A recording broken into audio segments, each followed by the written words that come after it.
Shalom, selamat pagi, saudara yang diberkati, yang diurapi, yang dikasihi, dan dibanggakan di dalam Tuhan Yesus Kristus, milik kesayangan Tuhan. Mari kita satu dalam doa sebelum mendengarkan sabda firman Tuhan. Bapa di surga, Engkau sungguh baik di dalam kehidupan kami. Kami mengucap syukur atas berkat yang limpah dalam kehidupan kami. Bapa, terima kasih pada hari ini ketika kami bersyukur, ketika kami mengangkat tangan, maka pengurapan yang dahsyat dan luar biasa itu ada di dalam hati dan pikiran kami. Terima kasih Bapa di surga, kami mau siapkan hati kami untuk mendengarkan sabda firman Tuhan. Haleluya. Amin. Bapak Ibu Saudaraku yang diberkati, kita sedang dalam perenungan Injil Lukas. Saya mengimbau kita untuk membaca Injil Lukas pasal 8 dan Injil Lukas pasal 9. Di Injil Lukas pasal 8 dan pasal 9 ini ada begitu banyak judul-judul perikop yang cukup padat, saudara. Beberapa di antaranya kita sudah membahasnya di Injil Matius dan Injil Markus. Perumpamaan tentang seorang penabur, tentang pelita, mana hubungan Yesus dan sanak saudaranya, angin rebut diredakan. Yesus mengusir roh jahat dari orang Gerasa, Yesus membangkitkan anak Yairus dan menyembuhkan seorang perempuan yang perdarahan. Yesus mengutus ke-12 murid, lalu hubungan Herodes dan Yesus. Lalu ada Yesus memberi makan 5.000 orang, pengakuan Petrus, pemberitahuan pertama tentang penderitaan Yesus, dan Yesus dimuliakan di atas gunung, serta Yesus mengusir roh dari seorang anak yang sakit. Lalu pemberitaan kedua tentang penderitaan Yesus. Siapa yang terbesar di antara para murid dan siapa yang bukan murid Yesus mengusir setan, serta Yesus dari orang Samaria. Nah, saudara, kita akan merenungkan satu kebenaran firman Tuhan dari pasal yang ke-9 ayat 51 hingga ayat yang ke-62.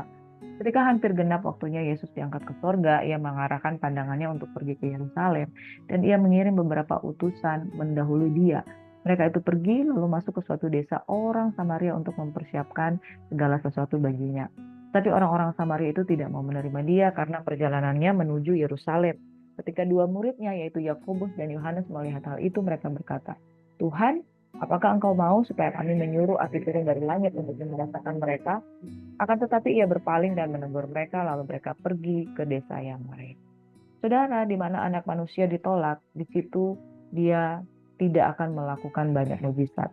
Dan pada hari di mana mereka sebelum menggenap waktunya Yesus diangkat ke surga, ia mengarahkan pandangannya pergi ke Yerusalem, ketemu dengan orang Samaria untuk mempersiapkan segala sesuatunya. Orang Samaria itu tidak mau menerima dia.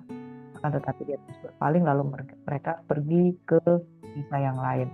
Ayat 57. Ketika Yesus dan murid-muridnya melanjutkan perjalanan mereka, berkatalah seorang di tengah jalan kepada Yesus, "Aku akan mengikuti engkau, kemana saja engkau pergi." Yesus berkata kepadanya, "Serigala mempunyai liang dan burung mempunyai sarang, tetapi anak manusia tidak mempunyai tempat untuk meletakkan kepalanya." Lalu ia berkata kepada seorang yang lain, "Ikutilah aku." Tetapi orang itu berkata, "Izinkanlah aku pergi dahulu menguburkan Bapakku." Tetapi Yesus berkata kepadanya, "Biarlah orang mati menguburkan orang mati. Tapi engkau pergi dan beritakanlah kerajaan Allah di mana-mana." Dan seorang lain lagi berkata, "Aku akan mengikuti engkau, Tuhan, tetapi izinkanlah aku pamitan dahulu dengan keluargaku." Tetapi Yesus berkata, "Setiap orang yang siap untuk membajak, tapi menoleh ke belakang, tidak layak untuk kerajaan Allah." Saudara, dari ayat kebenaran firman Tuhan ini, dari pasal 9 ayat 57 dan ayat yang ke-62, di sini kita pelajari ada 3 jenis orang yang Tuhan sedang sampaikan kepada kita. Yang pertama adalah orang yang ingin mengikuti Yesus. Nah, orang ini berkata dari hatinya sendiri, "Tuhan, aku pengen mengikuti Engkau. Kemana saja Engkau pergi?" Jawaban Yesus seperti ini, "Serigala mempunyai liang, burung mempunyai sarang, tetapi anak manusia tidak punya tempat untuk meletakkan kepalanya." Saudara, dalam perihal mengikuti Yesus, Tuhan sedang mengajarkan kepada kita bahwa kalau kita mengikuti Yesus, kita itu ibarat musafir. Musafir yang harus, kalau kita katakan kemana saja engkau pergi, serigala punya liang, burung mempunyai sarang, tapi anak manusia tidak punya tempat untuk meletakkan kepalanya. Saudara, kalimat ini dapat ditafsirkan dengan berbagai versi. Yaitu yang pertama, anak manusia tidak punya tempat untuk meletakkan kepalanya. Dia ditolak di mana-mana. Amen. Dia ditolak di mana-mana. Untuk hidup nyaman, itu bukan sesuatu yang bisa kita harapkan, ya. Bukan berarti Tuhan tidak ingin kita diberkati, Tuhan tidak ingin kita aman, Tuhan tidak ingin kita nyaman. Tetapi pergerakan Tuhan, kita lihat bagaimana pelayanan Yesus Kristus. Dia ditolak di mana-mana. Tetapi dia terus melakukan apa yang menjadi kehendak Tuhan. Cara perihal mengikuti Yesus, kita harus siap sedia. Kapanpun waktunya Tuhan mengutus kita pergi dari satu tempat ke tempat yang lain, tidak stagnan, tidak diam. Serigala aja punya liang, burung aja punya sarang. Tapi anak manusia tidak mempunyai tempat untuk meletakkan kepalanya. Saudara, kalau saudara mau mengikuti Yesus dan mau melayani Yesus, dan saudara katakan, kemana saja engkau pergi, aku akan ikut. Nah, saudaraku yang diberkati oleh Tuhan Yesus Kristus, kalau kita berkata seperti itu, maka saudara harus siap untuk dibawa Tuhan kemanapun dia pergi, dia berada. Makna yang kedua juga dari anak manusia tidak mempunyai tempat untuk meletakkan kepalanya. Dia sedang mencari tempat untuk meletakkan kepalanya. Saudara tahu, tempat untuk meletakkan kepala Tuhan bukan bantal, bukan rumah, bukan satu posisi untuk dia di comfort zone lalu dia tidur. Tuhan tidak sedang mencari tempat tidur, tapi dia sedang mencari tempat untuk meletakkan kepalanya.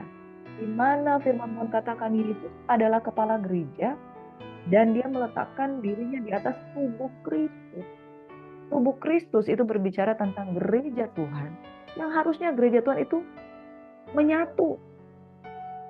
Ketika Yesus menyatakan bahwa dia tidak punya tempat untuk meletakkan kepalanya, dia sedang mencari wadah yang tepat untuk meletakkan kepalanya, yaitu tubuh Kristus, yaitu gereja Tuhan.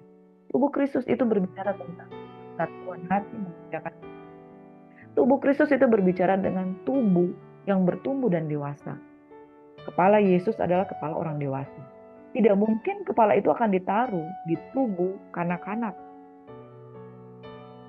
Saudara yang menjadi kebenaran firman Tuhan pada pagi hari ini, kalau saudara ingin mengikuti Yesus, mana saja engkau pergi, siap diutus. Tidak ada comfort zone. Kalau saudara menjadi hamba Tuhan, harus selalu mau dituntun kepada kehendak Bapa. Lalu berbicara tentang kepala Yesus, dia harus mau letakkan, dia sedang mencari posisi untuk meletakkan kepala kepada tubuh Kristus yang unity bersatu melakukan apa yang dikehendaki. Karena tubuh Kristus itu harus diperintah. Pusat pemerintahan dari manusia itu ada di kepala, di otak. Kepala itu harus memerintah tubuhnya. Kalau tubuhnya tidak mau diperintah, tubuhnya tidak mau menyatu dengan kepala Tuhan, saudara, itu bukan tubuh, tapi terpecah-pecah dan tidak membawa kesatuan iman untuk melakukan kehendak.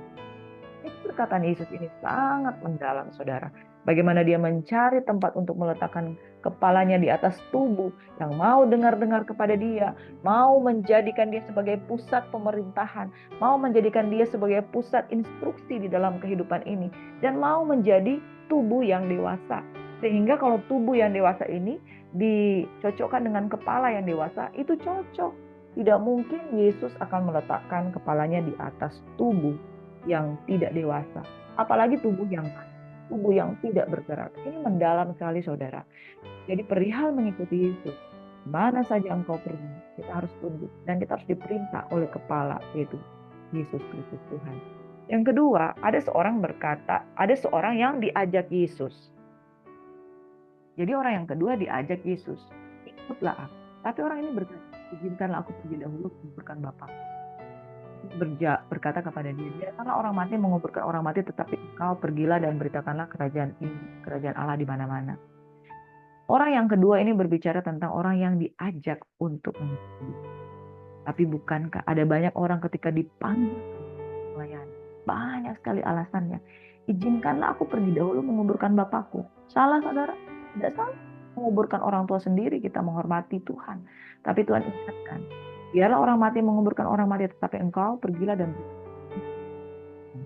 Bapak Ibu Saudaraku yang diberkati oleh Tuhan. Seringkali ketika kita mendapatkan panggilan Tuhan, banyak sekali halangan itu berasal dari kepentingan diri sendiri. Tuhan sedang menyadarkan kita, saudaraku, perihal orang mati di dunia ini, saudara, itu penting, tapi bukan segalanya. Karena perihal orang hidup dalam kehidupan yang kekal itu jauh lebih. Karena itu beritakan Injil Kerajaan Allah. Apa gunanya saudara menguburkan orang mati kalau dia mati 2 kali? Tapi lebih penting saudara memberitakan Injil kerajaan Allah supaya orang hidup untuk hidup yang kedua kali. Hidup di bumi, hidup juga di surga. Itu yang lebih penting. Saudara, kita harus berpusat pada kehidupan kekal yang ada di surga. Kalau saudara berpusat pada kehidupan yang sebetulnya kita tubuh manusia fana ini akan mati juga saudara, maka saudara gagal untuk menjadi seorang pengikut Yesus. Ikutlah aku. Jangan menyibukkan diri dengan perkara-perkara yang sebetulnya akan membawa pada kematian dua kali. Yaitu mati di bumi, mati juga di neraka. Apa gunanya? Saudara harus fokus memberitakan Injil kerajaan Allah supaya orang itu bisa hidup dua kali. Orang yang ketiga dia berkata sendiri, aku akan mengikuti engkau Tuhan, tapi izinkanlah aku pamitan dulu dengan keluarga. Yesus berkata setiap orang yang siap untuk membaca tapi menolak ke belakang tidak layak. Bapak Ibu Saudara, dibutuhkan komitmen yang radikal. Kemarin kita sudah belajar tentang bagaimana seseorang radikal dengan Tuhan. Bahwa sekali Yesus tetap Yesus selamanya. Bahkan Elisa, dia seorang yang sedang membajak. Lalu dia mendapatkan panggilan Tuhan untuk mengikuti Elia, untuk mengikuti Tuhan. Apa yang dia lakukan, saudara? Dia penggal-penggal itu kerbau, untuk kemudian dia bawa jadikan persembahan. Dan kemudian bajaknya itu dipotong-potong dijadikan kayu api untuk membakar lembu yang dia persembahkan untuk Tuhan. Saudara, jikalau engkau menoleh ke belakang, engkau tidak layak untuk kerajaan Allah. Ada banyak orang ketika melayani Tuhan masih terikat dengan masa lalu yang dianggap berharga. Tapi firman Tuhan katakan di dalam kitab Filipi, saudara, bahwa apa yang dahulu kau anggap untung, sekarang kau anggap rugi, oleh karena Kristus dan menganggapnya sampah. Saudara, masa depan jauh lebih penting daripada masa lalu. Kalau saudara tidak mau melepaskan apa yang menjadi kesenangan saudara, saudara dan saya tidak layak untuk kerajaan Allah. Mari saudara, menjadi orang yang berpusat kepada Kristus untuk dia meletakkan kepala di atas tubuh yang mau diperintah, di atas tubuh yang dewasa. Dan saudara, kita tidak akan diam di dalam comfort zone. Karena ketika kita menjadi hamba Tuhan, kita siap diutus kemana saja. Yang kedua, saudara, jangan fokus dan memprioritaskan kehidupan di duniawi. Karena kehidupan di duniawi, orang akan mati. Bukan cuma mati satu kali, tapi mati dua kali. Kalau saudara tidak menjadikan Injil kerajaan Allah. Yang ketiga, saudara, ketika Tuhan memanggil kita, dan kita mau katakan, aku mau ikut Tuhan, jangan menoleh ke belakang. Orang yang membaca tapi menoleh ke belakang tidak layak untuk kerajaan Allah. Saudara, mari kita berdoa, biarlah kita menjadi hamba-hamba Tuhan yang radikal dalam. Bapak, terima kasih Tuhan. Kami rindu untuk menjadi satuan tubuh Kristus yang menyatu dengan kepala gereja, yaitu Yesus Kristus yang memerintah hati dan pikiran kita dan kehidupan kita. Kami fokus kepada memberitakan Injil kerajaan Allah supaya orang hidup dua kali hidup, bukan kepada orang yang mati dan mati dua kali karena kita tidak peduli dengan keselamatan kekal dalam hidupnya. Kami juga berdoa Tuhan ketika kami melayani, kami tidak menoleh ke belakang, membajak tapi menoleh ke belakang, kami tidak layak untuk kerajaan Allah. Kami rindu Tuhan, sungguh-sungguh dengan Tuhan. Mari angkat kedua tanganmu dan terimalah berkat Tuhan. Bapa di surga, diberkatilah orang yang hidup dengan. Bahkan kami berdoa bagi mereka yang terikat dengan kuasa kegelapan, yang sakit, disembuhkan kiranya dalam nama Yesus Tuhan. Kami berdoa untuk setiap pokok-pokok doa yang dikirimkan kepada kami setiap hari, bahwa mereka mengalami lawatan Tuhan. Mereka mau hidup baru mengikuti Yesus dan sungguh-sungguh menjadi tubuh Kristus yang dewasa, sehingga Tuhan ada tempat untuk meletakkan kepalanya di atas tubuh Kristus yang mau diperintah, yang dewasa di dalam Engkau. Bapa di surga, kami juga berdoa agar kami setia memberitakan Injil kerajaan Allah, supaya ada kehidupan dua kali, yaitu kehidupan di surga nanti. Dan kami akan melayani Tuhan, kami membajak, tidak sembarang membajak, kami tidak menoleh ke belakang, tapi memandang kepada Yesus di masa yang akan datang, yang akan membawa kami ke dalam rancangan Tuhan yang dahsyat, luar biasa, ajaib perkasa dalam kehidupan kami. Terima kasih Tuhan, kami mau menjadi orang-orang benar yang dibenarkan, dipulihkan untuk memulihkan, dikuatkan untuk menguatkan, diberkati untuk memberkati. Kami angkat tangan terima berkat Tuhan. Kasih karunia di dalam nama Bapa, Putra, dan Roh Kudus, di dalam nama Yesus Kristus Tuhan kiranya menyertai, memimpin, membimbing langkah-langkah kehidupan kami, sehingga kami menjadi lebih daripada orang-orang berkemenangan. Kami terima berkat yang spesial ini, kami menjadi lebih daripada pemenang di dalam nama Yesus. Kami berdoa dan mengucap syukur. Tuhan kiranya juga memberkati bahwa pada hari ini kami akan mengadakan ibadah follow up untuk jiwa-jiwa yang sudah kami layani. Mereka boleh menerima Yesus dengan sungguh-sungguh dan menjadi pelaku-pelaku kebenaran firman Tuhan. Kami serahkan hati dan pikiran dan kehidupan kami pada sepanjang hari ini. Kami percaya kami diberkati, diurapi dalam nama Yesus. Kami berdoa. Haleluya. Amin. Shalom Bapak Ibu Saudara yang diberkati oleh Tuhan Yesus Kristus. Mari Panjang hari ini, percaya engkau diberkati. Tuhan mengulurkan tanganmu yang berlubang paku untuk engkau percaya. Bukan sekedar karena melihat, tetapi percaya sekalipun engkau tidak melihat. Amin. Tuhan Yesus berkati. Shalom.